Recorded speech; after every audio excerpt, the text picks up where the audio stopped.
the marriage covenant that God made for Adam and Eve and for all of us. And then Revelation 21 and 22, as we all together serve as the collective bride of Christ and will one day enter into that glory. We were created to enter into God's rest as God's bride, Genesis 2. And we're moving in that direction. So it doesn't matter whether you're married, single, divorced, widowed, somewhere in between all of that business. Love on the rocks ain't no surprise, right? And so the song is for everybody because we've all been created to be the bride of Christ, and that's where we're going home, all right? And so, but we can learn a lot of things from this wisdom instruction about life here and now and how that points us forward. And so the Song of Songs teaches this in terms of the marriage covenant, that God designed marriage in Genesis chapter 2 to be rock solid in terms of commitment. That is, it's a lifelong exclusive commitment based on promises and oaths and covenants. And it should also be white hot in terms of intimacy. And in the Song of Songs, if you read the Song of Songs and you track it, right, all of the different senses with regard to intimacy are touched on. Sight, sound, touch, taste, all that business is in there, okay? And so it covers it all.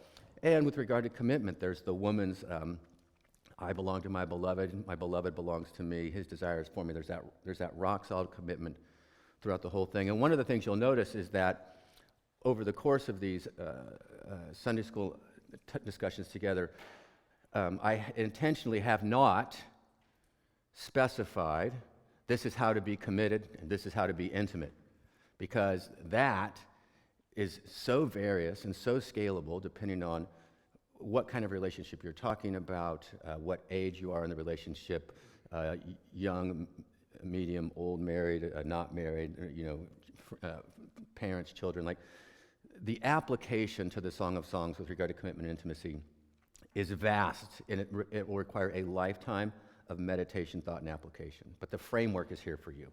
And the goal is at the end of wisdom literature is not that you have all the answers, but you have the resources to keep asking yourselves the question over and over and over again for the rest of your life. Does that make sense? Okay. Let's read this text together. It's quite a text. We're going to begin in Song of Songs chapter 8, verse 4. Here's the word of the Lord. I put you under oath, daughters of Jerusalem.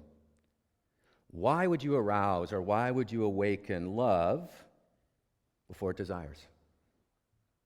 Who is this coming up from the wilderness, leaning upon her beloved? Under the apple tree I aroused you. There your mother conceived you. There the one who bore you was in labor with you. Here comes the instruction. Place me like the seal on your heart, like the seal on your arm. For love is strong like death, fierce like the grave is jealousy. Its flashes are flashes of fire, the very flame of Yahweh. Many waters are not able to quench love, and rivers cannot flood it or overflow it. If a man were to give all of the wealth of his house for love, it would utterly despise him. We have a younger sister. She has no breasts. This means she's immature. What will we do for our sister on the day when she is spoken of? That is when she's about to be married, I guess, or engaged.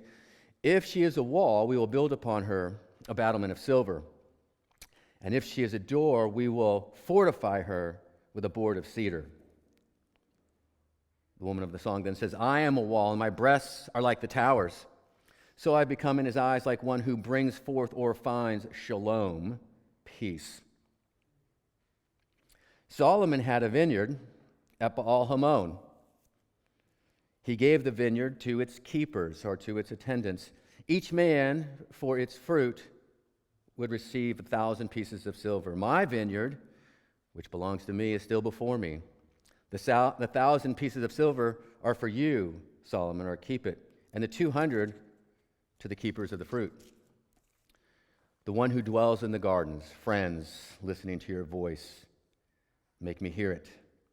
Flee, my beloved, and be like a gazelle or a young stag upon the mountains of spices. This is the word of the Lord.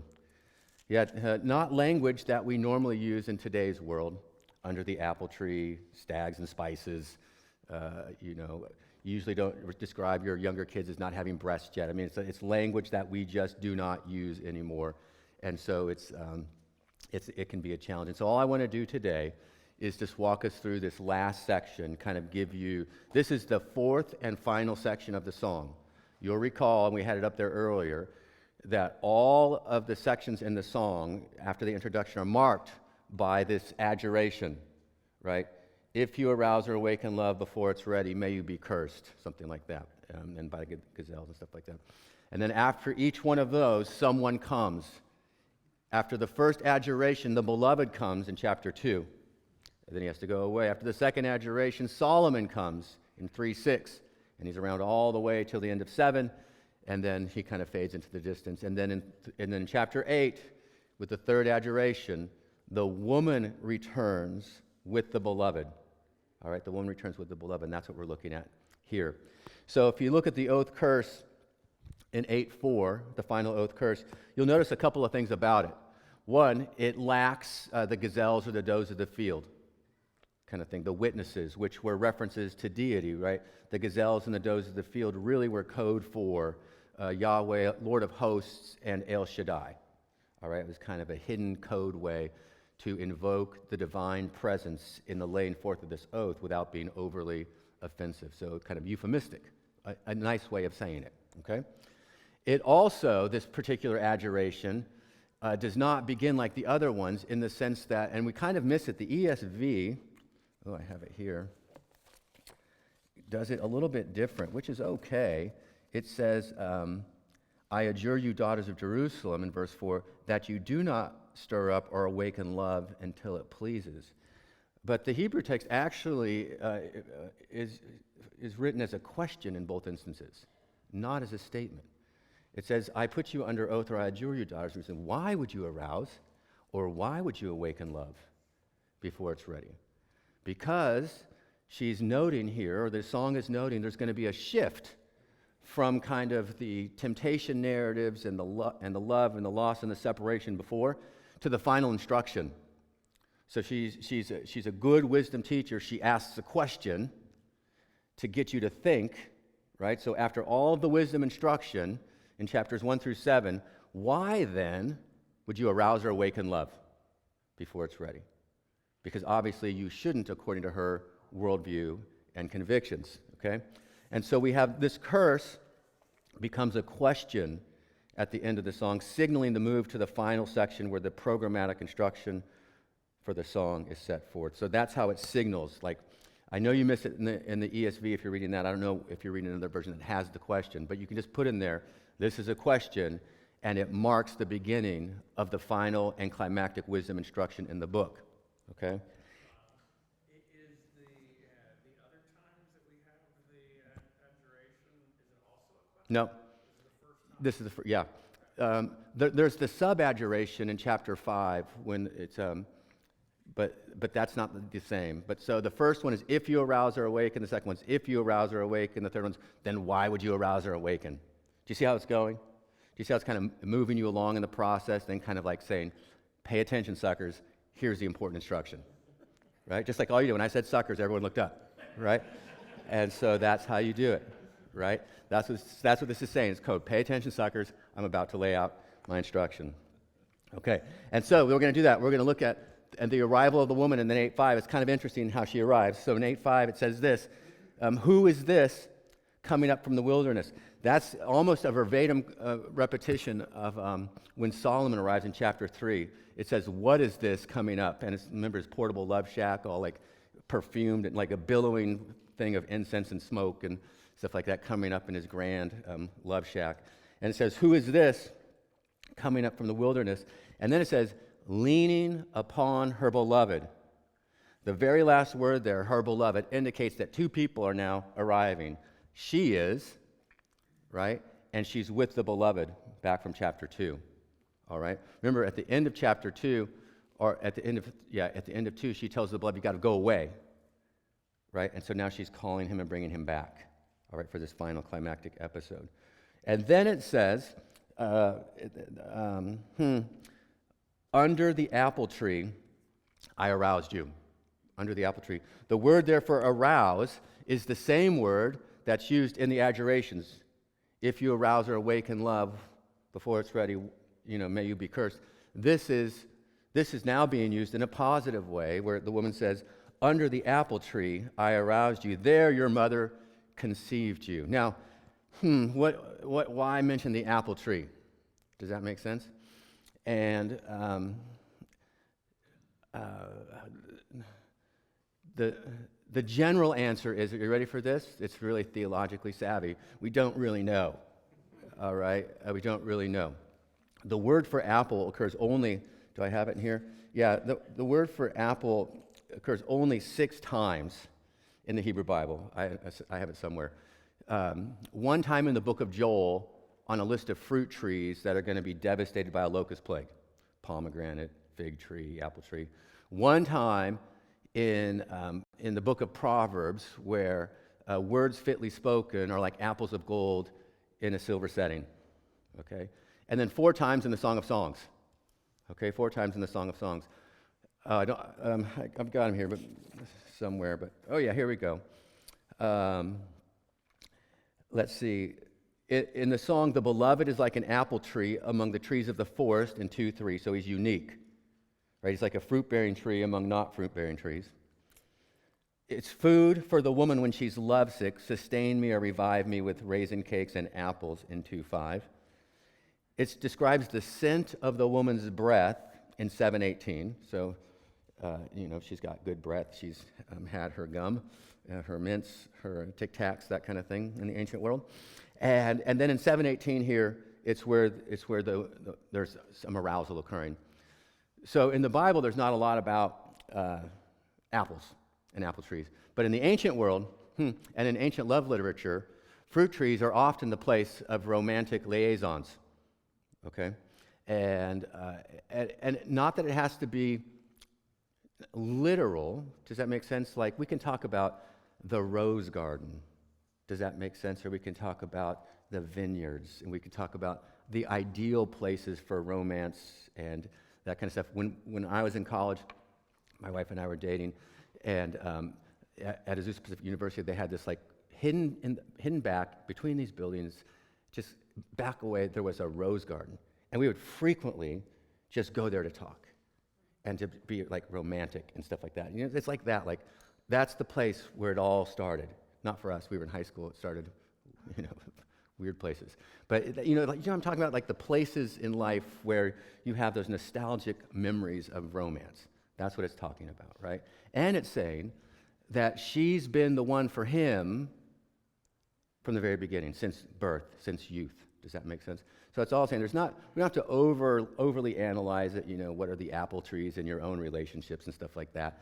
It's just an image of ideal romantic places, and the statement like, it's always been this way for me with him. Does that make sense? It's always been this way for me with him. And so that's what we're looking at. And it says then also that they are coming out of the wilderness in verse 5. Now you remember, back in chapter 3, Solomon's portable love shack is coming out of the wilderness, right? And so now she's coming out of the wilderness. And if you know anything about the Bible, the wilderness is the place of temptation and trial. Does that make sense? You can think about even when Abraham is called to leave Ur of the Chaldees and come to the Promised Land, right at the very beginning, there's a famine. In that kind of wilderness experience, he's got to go into exile, into Egypt. And Israel, right, goes into the wilderness after the Red Sea to be tested and tried. They fail. Jesus, after his baptism, goes into the wilderness, right? Elijah, after he defeats the prophets of Baal, he goes into the wilderness. It's a testing experience. And so the woman is saying, I'm coming out of the test. Does that make sense? It's like last week at RTS, I gave some final exams, and the students come out of the room. Out of the wilderness I've come, leaping and bounding over the mountains, after that. So the wilderness of testing. And so she's saying, this has been a test, and I'm coming out of it to lay down my wisdom instruction as one who has passed the test. Okay? And so that's what's going on in verse 5. She's coming up out of the wilderness with her beloved, and then the language of arousal and apple trees and all that stuff and conceiving. Mothers, apple trees, and delight focus into like, like I've talked about country music, in here, like uh, um, mothers and apple trees and fruit trees and stuff like that. That's the language of ancient Near Eastern love literature. It's all over the place. It's not unique here, right? It's like, it's stock language that culturally everyone would have understood at that time. And so you just have to kind of go with it in your country music vibe. Like, you got to pick up a new genre here, okay? That's what's going on. And then the instruction begins. It says, place me like the seal on your heart, like the seal on your arm, for love is strong like death, fierce like the grave is its jealousy. That's the instruction. That's the beginning of the woman's instruction. And that's the instruction denoting that the covenant of marriage was designed by God to be rock solid in terms of commitment. Place me like the seal upon your heart, like the seal over your arm. In the ancient world, I know I mentioned this maybe in week 1, in the ancient world, seals were worn around the wrist or around the neck, and they were like your driver's license or passport or credit card kind of thing. Your seal kind of was your stamp, your name, your identity for you to place on things. It denoted ownership. It denoted belonging. And so, we know that in marriage, when a couple is united in marriage, they become one flesh, and therefore their bodies no longer belong one to another. The husband's body belongs in some sense to the wife, and the wife's body belongs in some sense to the husband, and they are one flesh, and so they belong to each other. So that's what the woman is saying right here. Let us belong to one another in this particular way. All right, it's not crass, it's not kind of misogynist, it's not saying you're going to own me kind of thing. It is a wonderful expression of the truth of the one flesh relationship that God has created. Okay, is what's going on here. That's the first thing to talk about. When it says, for love is strong like death, fierce like the grave, that sounds a little bit weird, doesn't it? Like love is like that. And I think I mentioned it earlier, like that's not what you see on little Valentine's hearts. Like, I love you like death, baby. You're hot like the grave. It's not going on. But what that indicates is finality, right? Like, if you think about even in the kind of standard wedding terminology today, until death do us part, you vow, right? Love is strong like death, fierce like the grave. It means you can't reverse it. You shouldn't reverse it. You can't reverse it. You can't. It's permanent. It's not something that you can just say, oh, at a funeral, you go to a funeral and say, oh, I don't like this arrangement. Let's undo it. No, it's done. Right? The funeral, there's some finality to that particular thing until the great resurrection and stuff like that. And so that's in some sense what we're looking at when you're talking about like the marriage covenant. Like when you enter into the marriage covenant, it's like death. You don't reverse it. It's done. Does that make sense? And it's dissolved at death in this world that we now live in. So love is strong like death, fierce like the grave. And then it says it's flashes of fire, the very flame of Yahweh. And that's where we get the designation or kind of the characterization as the covenant of marriage as white hot. As white hot. It's what does it say? I better read it carefully there. Yeah. It's flames, ready? It's flames are flames of fire. The very flame of Yahweh. Okay, and the word here used for flames and flashes of fire, I think I've mentioned before, it appeared just a few times in the Bible. In the book of Psalms, they're like Yahweh's lightning bolts, these flashes of fire. Okay, so you think about a flash of fire, like that lightning is a flashing fire. And lightning burns right at like 50,000 degrees. We mentioned this, I think. The sun burns at 6,000 degrees. So you know that it's a heat more intense than the sun. And the question is, does that mean that love, like intimacy like that is supposed to be hotter than any kind of thing, like water for chocolate hot kind of business where it just consumes everything? Or is it supposed to be like, or is it talking about its source or its origin, that it's from Yahweh? Does that make sense? And I think, and I hope, and I'll just emphasize it here, that we should not distinguish between source and extent. Because the source is the Lord himself, the extent is that which no human can himself or herself produce. It's something that's a gift. Does that make sense? It's something that's a gift in the furnace of commitment. And I try to use the furnace of commitment as much as possible because rock solid and white hot go together this way. In a marriage covenant, you create a furnace, and that's the commitment furnace. And that's where the fire goes and stays. Does that make sense? You don't take the fire of intimacy out of the furnace. Does that make sense? If you heat in a furnace, right, fire can get hotter than it can outside of the furnace. Does that make sense? So the furnace of commitment allows for the heat of intimacy.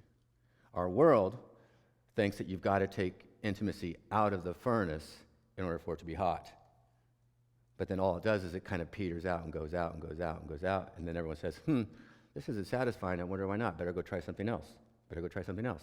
Better go try something else. Better go try something else. And we pervert, and we corrupt, and we become sad, and we become depressed, and we become lonely because we're looking for love in all the wrong places. We have to have it in the furnace. And very few people believe in our modern culture, either intentionally or just anecdotally by the way in which our culture has been structured, that that's true, right? You've got to keep the heat in the furnace, and you've got to keep the furnace together. You've got to repair the furnace. You've got to work on the furnace. You've got, you just can't, I think I mentioned last week, commitment and intimacy must be fought for, worked for. We often think of commitment as something we need to work for. So too intimacy. They go together. Intimacy and commitment are kind of a swirling vortex of back and forthness, right? If you want more commitment, think about other ways to provoke intimacy. If you want more intimacy, think about other ways to provoke commitment, right? A million different ways to do it in the context of relationships and marriages and parenting. And so it all is applicable for you to use your mind, read the songs, and work on that particular reality. So it's love. It's flashes of fire of the very flame of Yahweh. And then we have this thing, rock solid and white hot. And the white hotness, of course, tracks over all the different things the song says, right? About physical intimacy throughout the song. And it says, many waters then will not be able to quench this type of love. That is, the love that works to hold up commitment and intimacy, right, will better be able to, but not perfectly. I hope you hear that from me every time, because we're talking about a Genesis 2 ideal in a Genesis 3 world. Does that make sense? Marriage was created by God to be very good, and so are we. And then in Genesis 3, we sinned and made that which is very good corrupt. Does that make sense? We talked about marriage as an institution is not corrupt or the problem. It's sinners as sinners that are corrupt in the problem, right? The problem with marriage is that sinners keep getting married. It's not the marriage institution itself. So it's an interesting thing. And this is questioned in our particular culture all the time, commitment. Does that make sense? Commitment, like the value of commitment in our particular culture. In the New York Times this morning, there was an article on why Gen Z, Gen X are not getting married as much, right? And so then there's this downturn in commitment, but notice no one's, and they're also lamenting the downturn in intimacy and therefore subsequent loneliness as well. They can't figure out, these two might go together, kind of thing. But check this statistic out from the New York Times. Quote, according to Pew Research Center this morning, the U.S. marriage rate hit a 140-year low in 2019, right? And has never fully rebounded. So we're still in that kind of situation. Now, the reason I think that's important, is, and I tagged onto that, is because 2019 is pre-pandemic.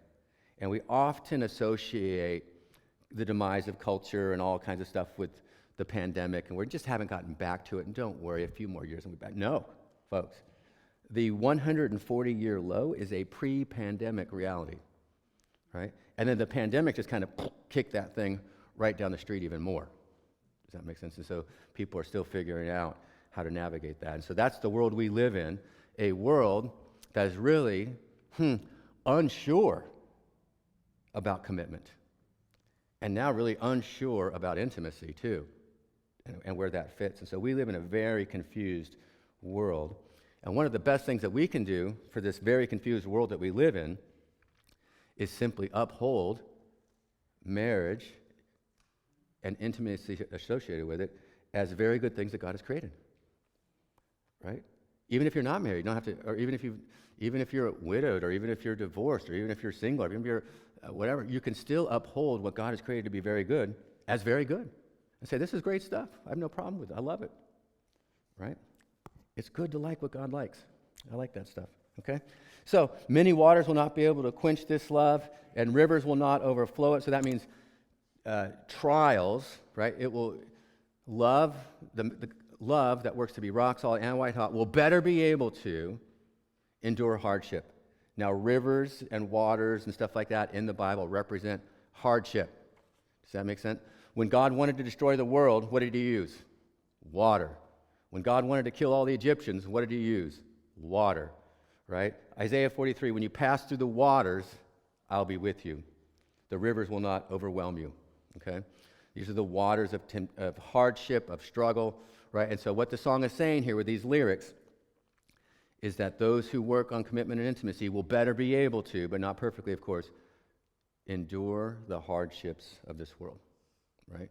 Not if they come, but when they come. Does that make sense?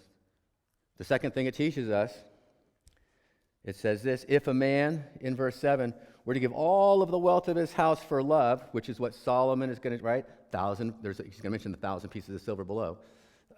It would utterly scorn him. That is the line that teaches us that love that works to be committed and intimate will better be able to not only endure hardship, but resist temptation. And that's what the whole money thing is, like the temptation. And the woman in the song is being tempted on financial grounds to enter into the harem, right? 1,000 pieces of silver for this woman and her family would be an exorbitant amount of money. An exorbitant amount of money. A lifetime of wages for the family, right?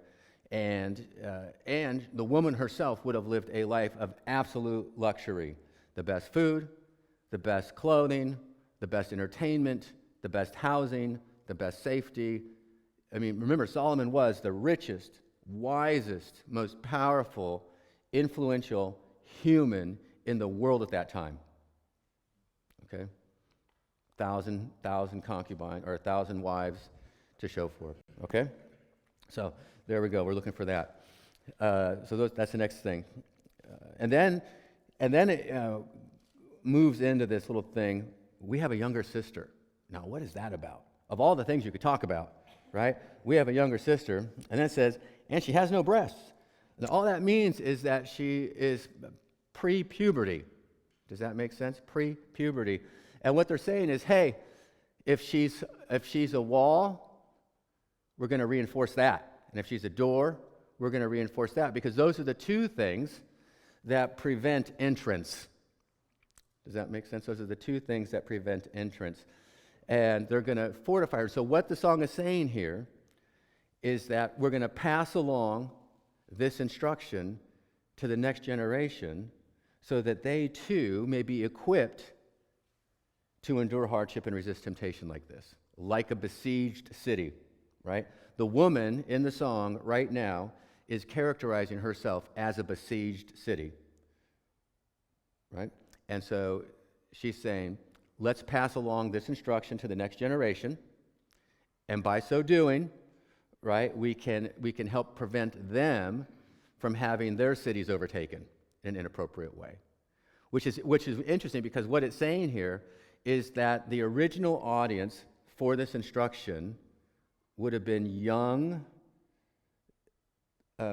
immature women who would later have to deal with the issue of marriage and that topic. Does that make sense? So all of us in here are past that mark. All right? This is mature. This is a mature group compared to the original instruction, right? If you think about Proverbs 1 through 9, or the book of Proverbs was originally written for training young men for royal service. Training young men for royal service. This book, Song of Songs, is for training young women in marriage. How to think about marriage and how to think about who to marry, right? So, do you want a marriage of Genesis 2, kind of a marriage of 1 Kings 11 and all that kind of matters, right? Genesis 2 is the original marriage covenant.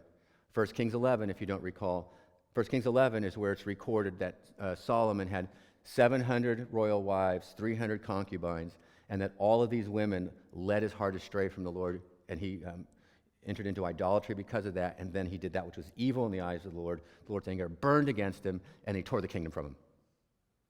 Okay? After 1 Kings 8. 1 Kings 8 is the climax, the high water point of the Mosaic theocratic kingdom. We've got the land, we've got a king, we've got a temple, we've got the Lord dwelling in the temple. Everything is awesome. We're wealthy, we've got rest, Davidic covenant, everything. 1 Kings 8, 3 chapters later, boom. Too bad, so sad, didn't work, kind of thing. That's what we're looking at, okay? And the woman of the song is trying to prevent younger women from going down the 1 Kings 11 path, okay? And again, that's the original audience, and then we just take it and spread it to all other folks like us who can continue to live and to benefit from it. So we have a younger sister. She has no breasts. What will we do for our sister on the day in which she is spoken of? So when they're talking about, like, who is she going to get married to? And remember, in that culture, it was internal family arrangement. Does that make sense? They would speak about it. That's what it's talking about there. And it talks about that. And then it says to the woman, she says about herself, her confession is this, and it's going to change, kind of shift for us in verse 10. It says, I am a wall, and my breasts are like the towers. Okay? So if you think about it, you don't think about these walls. Think about a city wall. That's what she's talking about, right? The city wall that go around the city, and her breasts are like the towers, so they prevent people from coming in and from sneak attacks and stuff like that. It's not saying her breasts are really like towers, like if you remember the fembots from back in the ancient days of television and stuff like that. That's not what they're talking about. They're talking about the fact that she has resisted the temptations of harem life. She has not given over her city to the plunderers. She has not given over her city to the plunderers. So she says, I am a wall, and my breasts are like the towers. Therefore, or then, or so, I have become in his eyes like one who both brings forth and finds shalom. Okay? The word there, you know the word shalom, right? Peace, cool, that kind of thing. It really means wholeness, right? And it's a reference to, right? Let's see, the man, man was created first. The woman was created from him, right? And then when they come back together in sexual union, they become one flesh. That is shalom, or wholeness. Does that make sense? That's code for that, right? And so I am a wall, my breasts are like the towers, and so I've become in his eyes shalom, the point of wholeness, okay, the one flesh thing. You can think about, read today if you have a chance, Matthew 19 and how Jesus teaches about marriage and stuff like that. It's pretty impressive stuff. So she has become, and the word there, the reason I keep going back and forth, I have become like one who finds or brings forth. In Hebrew, it's a play on words. It's a word that has one form, but can come from two different sources. Okay, in one source, this means I have become in his eyes like one who brings forth peace, or brings out peace. So she's resisted temptation. She's come up from the wilderness, and she's bringing shalom to the beloved. But it can also mean equally the exact same form, the exact same spelling means I have become like one who has found peace. Okay? And it's a great play on words because the one who brings shalom finds shalom, and the one who finds shalom has the ability to bring shalom. So it's that reciprocal relationship, right? She has maintained her integrity, and she is bringing shalom to the beloved. Wholeness, okay? Wholeness. The wholeness of the one flesh union that God created in Genesis chapter 2, okay? And then it kicks into the next part here. So we've got the wisdom instruction of 8:6-10, which says basically this: marriage should be rock solid and white hot. If you can keep those things together in this world, you can better be able to, but not perfectly, endure hardship, resist temptation, and promote and find wholeness. And we've got to pass that on to the next generation. That's the wisdom instruction, right? You can all think about that. There's two things. It should be rock solid and white hot. And if you can keep those things together, you can endure hardship, resist temptation, and promote wholeness. All right? Because in a Genesis 3 world, temptation, right, hardship, and brokenness, non-wholeness, are the plate of the day. That's what's on the docket every day. Temptation, hardship, brokenness. And so how does the Bible instruct us to work against that? Commitment and intimacy. Commitment and intimacy. Okay? So she says, and so she rejects Solomon, and that's what happens here in 8:11-12. Okay? This is the formal rejection of Solomon. And it's interesting because remember, Solomon's writing it, but he's writing about a woman who's taken him to school. Right? Solomon, the great wisdom teacher, is being schooled by a young woman. And here's what she's saying. There was a vineyard that belonged to Solomon. Now remember, in Genesis, in Song of Songs 1, we had the same vineyard setup, right? The woman had some brothers who were angry with her, and they made her go and work in the vineyards as a blue-collar worker. Does that make sense? But then she said, hey, but my vineyard, which belongs to me, that is her body, I was not able to take care of. So I was tanned by the sun, I've got calluses, I'm a blue-collar girl, I'm not cut out for harem life. Does that make sense? So there were the two vineyards. There was the family vineyards, like the family vineyards, and then the woman's vineyard, which was her body. Okay? Now, listen to this. Solomon had a vineyard at Baal Hamon. Now, all the translations render it that way, and I don't know of any of them who do the footnote thing for this particular text, if there's a footnote or anything in there, Baal Hamon. But there is no place in Israel called Baal Hamon, right? There is no place in Israel called Baal Hamon. Baal Hamon is the characterization of an institution, okay? Because Baal in Hebrew, you know the word Baal, like Baal and Asherah, that means but Baal means Lord and or husband. Does that make sense? And it's kind of in the negative sense of a husband because of its association with Baal. And then Hamon, remember when Abraham's name was changed and went from Abram to Abraham? Because you'll be a father of many nations and you'll be a great multitude. That's the word right there, Hamon. Okay? So what this is saying is that Solomon has a vineyard at Baal Hamon. He's the husband of a multitude. He's the husband of a multitude. Okay? Which is true. In the song it says there are 60 queens and 80 concubines and virgins without number. Those are the daughters of Jerusalem. And we know that seed in Song of Songs 6 grew up into a gigantic oak tree in 1 Kings 11. Right, the harem there went from 140 to 1,000. So I don't know, I've often wondered, can you triangulate the song during that kind of time between 140 and 80 and 60? Yeah, and 1,000, but I don't know. I'm still working on it. Yeah, 140, okay? But anyway, so Solomon had a vineyard at Baal Hamon, and he gave the vineyard to the keepers. This is just like, remember, she was made a keeper, right? And we met those keepers in chapter 3, right? Those were the attendants and the warrior eunuchs who were in charge of everything, okay? And then it says, each would bring its fruit for 1,000 pieces of silver. That was the price for that you paid the concubine for becoming a concubine. Does that make sense? It's the bride price, okay? And then it says this, hey, my vineyard, which belongs to me, is still before me. That's an exact quote from Song of Songs 1. My vineyard, which belongs to me, is still before me, right? So she hasn't given in over the course of the 8 chapters, right? And then she says, hey, Solomon, the 1,000, keep them for yourself. And the 200, give that to the vineyards who take care of the fruit, or the keepers who take care of the fruit. So pay the workmen, keep your money, you dirty animal, kind of thing. You pervert. Okay, put it that way. You filthy animal. We can do it that way. So that kind of thing. So this is actually the technical refusal, rebuttal of Solomon, right? Solomon had a vineyard. He was a husband of a multitude. But my vineyard is still mine, right? And he would plant at the cost of 1,000 pieces of silver, and he would harvest at the cost of 200. And keep your money. I'm not interested. Okay? So she has become, in his eyes, the beloved's eyes, like one who brings forth and finds shalom. How has she done that?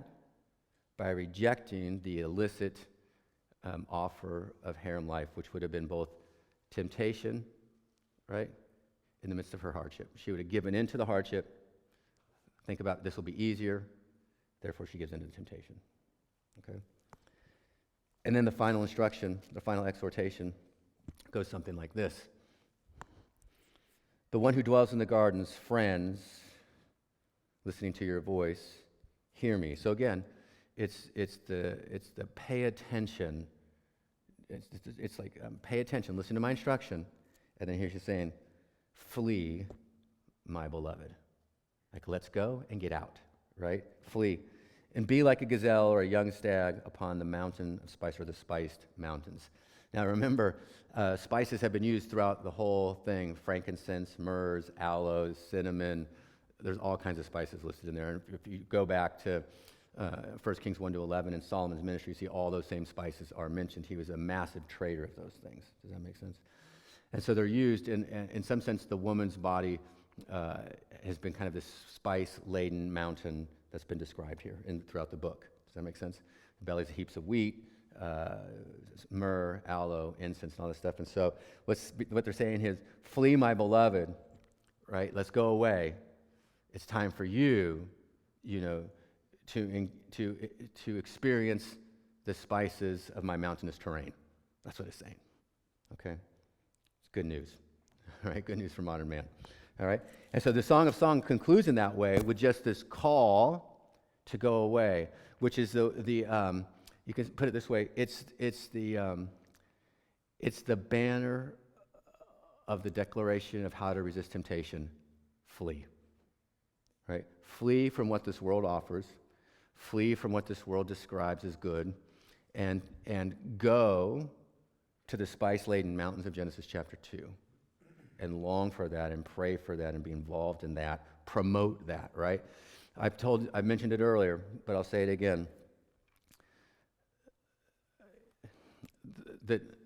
How do I say this? The ecclesiastical culture of our nation, or the church, you could say the church, but I'm trying to talk about the ecclesiastical, has in general, in the conservative Orthodox churches, promoted, right, rock solid commitment in the context of marriage, right? Most Orthodox churches say commitment in the context of marriage, good, right? But they're kind of sheepish about intimacy and promoting intimacy and upholding that and helping younger generations think about that and how to, I think the best way to do it is this, how to aim your angst, how to aim your passion, how to aim your desire, right? You can't suppress it, right? If I were to tell my kids, don't think about sex, what is the first thing you're going to do? Think about sex. If they're scared and you say, don't be scared, what's the first thing they're going to do? Be scared more and feel guilty for being scared. Does that make sense? And so we've got to say, good, but good this way. That makes it good, but in this context, right? And so that's one of the things the song is doing. And the woman's dreams on both accounts do that. Because they're highly erotic, she desires sexual union with the beloved as the means by which closing the door to Solomon. Because if she could be united to her beloved, then Solomon would not take a non-virgin into his harem. Does that make sense? It wouldn't be a part of his thing. Does that make sense? In that culture. And so it's a different way of thinking to raise people in the context of the church to not just promote commitment, but also to promote healthy intimacy in the right context and direction. However we do that, specifically as families. Does that make sense? Like, it should mostly take place in the context of the family, but it could also take place in the context of the church. Why? Because we have chapters like Proverbs 5 and Proverbs 7 and the Song of Songs that focus on this particular issue, and so meaning that it's relevant in the context of church life at times, in inappropriate context, to talk about it. Does that make sense? We don't need to be sheepish about it. Because the world, right, loves the white-hot intimacy stuff, right? It loves the twin fawns and the heaps of wheat and the myrrh and the aloe dripping on fingers and hands, right? But it despises, in some sense, commitment and intimacy. So you see how, in some sense, both categories are weak? You don't want to be commitment without intimacy. You don't want to be intimacy without commitment. And that's the trick, is to keep commitment and intimacy somehow together in the context of your faith, in the context of your marriages, in the context of your families, in the context of your church relationships, all that kind of business.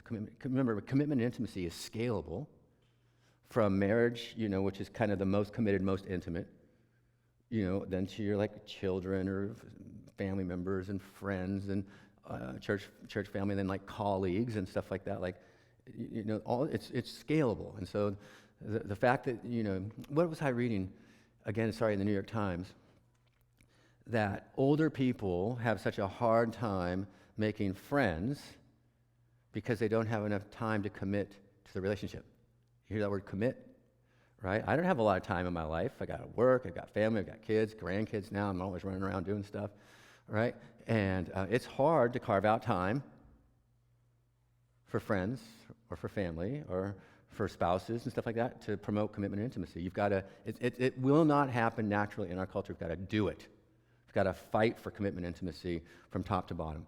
I think that's one of the things the Song of Songs tells us to do, is to fight for intimacy from the top to bottom, however we're going to do it, making time for it, right? Because you remember, like, and this is still true, like, so many of my best friends in life are like from high school and college when I had all this time. We hung out, we shared everything, we did everything, we traveled together. And then, like, you get married, you get kids, and you get jobs, and, like, everyone just kind of falls away. Then you move and stuff like this. I mean, I didn't grow up here, so I'm just far away from everybody. And it takes commitment and intentional intimacy to build those things in other places. Does that make sense? And so the Song of Songs is scalable like that. Okay, we've got a couple minutes for questions before I have to go jump on another airplane. Questions before we conclude? I will mention this as well before I ask a question. Someone else was asking. There is a site called biblicaltraining.org. Biblicaltraining.org. It's like Third Mill, if you know anything about that, but it's run by a different person, a guy named Bill Mounts. And in December, I did 20 hours of lectures through the Song of Songs. Those should be available later this semester. And they're not available now because they take time to like do all the rigmarole stuff. But if you want more, it's basically, instead of like the 6 hours we've had over the 7 weeks here, it's 20 hours where I do some introductory lectures. Then I really work through verse by verse through the book. And you can kind of like skip and jump where you want to look and stuff like that. So someone's asking about that. So there is a spot, biblicaltraining.org, where you can kind of jump on that later if you're interested in more specific stuff like that on the Song of Songs. So, and there are some questions and answers in that the class will ask, but they may not be the same ones that you have. Okay, Anna. I don't think this is what it's meaning, but in 6, when it talks about fire, that's not, because you've talked before about like fire is judgment and water is judgment. So it's not, it's, Here? right. Oh, no, this is the different kind of heat, yeah. Okay, just the water is like, water's in trouble. Right, yeah. In this, you're right. Like in the book of Genesis, the two great judgment acts are the flood and then Sodom and Gomorrah, water and fire. And in Isaiah 43, when you pass the waters, when you pass the flame, like they go together. Yeah, but not in this instance, heat good. Yeah, you don't want to pour water on this heat. The world will naturally happen, but you got to, keep putting it back in the furnace and stoking it, fueling the fire. Yes, Luke. So you said Matthew 19 is a parallel that we can go. It's a place where Jesus talks about marriage, and it's a very interesting passage because it's just like this, because they're saying, hey, Moses said we can get a divorce if we give him a certificate. So divorce was rampant that day, right? They just go certificate, like just go to the courthouse, not the courthouse, but get a certificate. And the Pharisees were saying, hey, is that cool? And Jesus is saying, no, it's not cool. And then he says, and then he talks about Genesis 2. So, yeah. Are there other parallels that would be good to go, like read alongside of this to give it more context? For Just understanding more of the Song of Songs? Yeah, so Proverbs 5 and Proverbs 7 are really two chapters. And those are in the My Son poems of Proverbs 1 to 9, where a father and mother are training a young man. And there are two women, Lady Wisdom and Lady Folly. They're both enticing. They're both hot. One leads to life, one leads to death. So choose wisely. And that's exactly what's going on in the song. There are two men, Solomon and the beloved. One leads to life, one leads to death. So choose wisely. It's the Proverbs 1 to 9 and Song of Songs are kind of correlate instructions.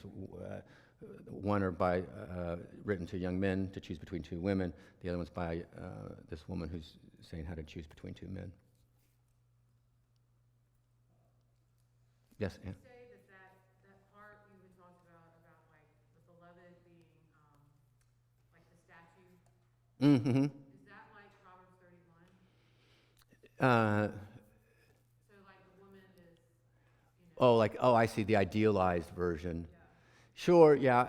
I guess there would be some correlation there. That is, in Proverbs 31, they paint the picture of the ideal woman, and actually, the woman of the woman of the song is one of those, right? Canonically, like the Proverbs 31 woman is Ruth and the woman of the song because they all go together. Uh, in the Hebrew Bible, it's Proverbs 31, Ruth, Song of Songs, that kind of thing, and so they all kind of canonically clustered and have meaning together. Yeah. I can say this, the Ezer Kenegdo of Genesis chapter 2, like the helper according to his, the helper like corresponding him, whatever, the strength corresponding him, is the Asheth Chayil of Proverbs 31, is Ruth, is the woman of the song. Yeah. That's what they're tracking. All right. So it looks like I've confused you guys enough, so that's good. Yes, Mark.